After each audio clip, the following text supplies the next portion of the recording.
We began our project by developing a research question that asked how an oppressive theocratic government is hurting Middle Eastern women and what can we Westerners do about it. We follow this up with our statement of purpose, which reads, "We are trying to learn about the oppression of Syrian women under a terrible theocratic government because we want to find out what we personally can do to help in order to allow our readers to understand that they do have the ability to help."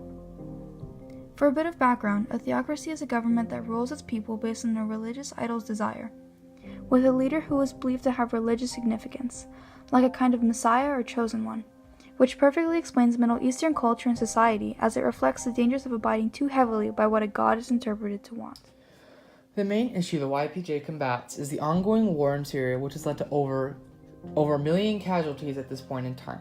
On top of that, 12 million civilians have been uprooted from their homes in order to flee from death. This may seem morbid as is, but the toll on Syrian women has been particularly brutal. In fact, women must forge their way through dangerous areas where rape and sexual assaults are frequent. Who is impacted and how? In Syria, women are heavily impacted by the oppressive theocratic government through a number of restrictions and expectations. Women are expected to marry young and take responsibility for the domestic duties and care for the children. According to Islamic law, women and girls are required to wear headscarves, otherwise known as hijabs, and full-length robes known as abayas. Otherwise, they are threatened with punishment and in some cases blocked from using public transportation and buying bread. In some areas, women that do not abide by the dress code are prohibited from moving freely in public, working, and attending schools. Some refugees even reported abductions by the extremist groups like ISIS and Jabhat al-Nusra, and one refugee said that a widowed neighbor and her 3 children became civilian casualties because the restriction to leave the house without a male escort left her afraid to flee the area. Other restrictions include not wearing jeans or any close-fitting clothing and no makeup whatsoever.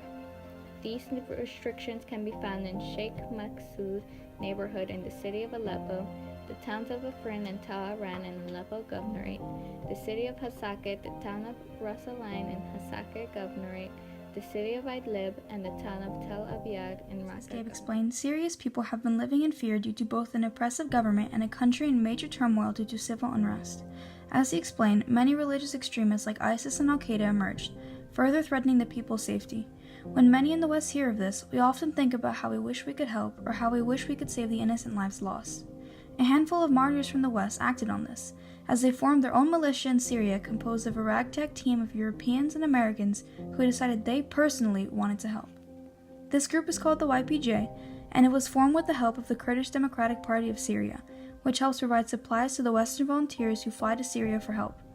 These brave volunteers are involved with raids on cities that hold civilians captive, saving hundreds of lives and sparing women from rapes and forced marriages and freeing thousands of people. They even have a women's division, the YPJ, which provides education for Syrian women who lived in poverty and teaches them their rights along with basic political concepts like feminism, inspiring them to fight their own fight against the patriarchy. However, because the YPG is Turkish and technically fighting against the Turkish government, they're deemed a terrorist organization and thus can't receive help from the United States government for fear of angering their ally, Turkey. Thus, they lack any kind of traditional military supplies.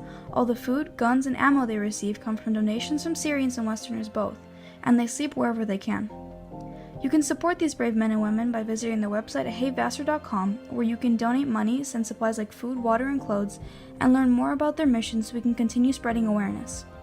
A special thanks to the brave man who inspired this project and an amazing ambassador for the YPG, Brace Belden, or better known as PizPig Granddad on Twitter.